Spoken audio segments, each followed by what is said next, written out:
देश भर में आज जजों के रिटायर होने के बाद सार्वजनिक जीवन में सक्रिय होने के बारे में कई तरह की धारणाएं और विवाद होते हैं। मगर हाल ही में चीफ जस्टिस के पद से रिटायर हुए डीवाई चंद्रचूड़ ने इस मामले पर अपनी राय सामने रखी है।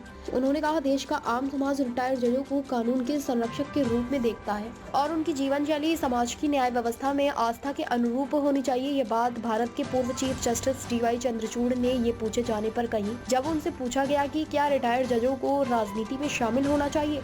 उन्होंने यह भी कहा कि वे 65 साल की उम्र के बाद ऐसा कुछ नहीं करेंगे जो उनके काम और न्यायिक प्रणाली की ईमानदारी पर संदेह पैदा करे। एनडीटीवी के संविधान 75 सम्मेलन में डीवाई चंद्रचूड़ ने कहा कि समाज आपको तब भी जज के रूप में देखता है जब आप पद छोड़ देते हैं। इसलिए जो चीजें अन्य नागरिकों के लिए ठीक है, समाज उम्मीद करता है कि जजों के लिए वे ठीक नहीं होंगी, भले ही वे पद से हटाए जाएं। जस्टिस चंद्रचूड़ 2 साल तक देश की चीफ जस्टिस के रूप में सेवा देने के बाद इस महीने की शुरुआत में रिटायर हुए। उन्होंने साफ किया कि वे अतीत में राजनीति में शामिल हुए जजों पर कोई अपेक्षा नहीं लगा रहे हैं।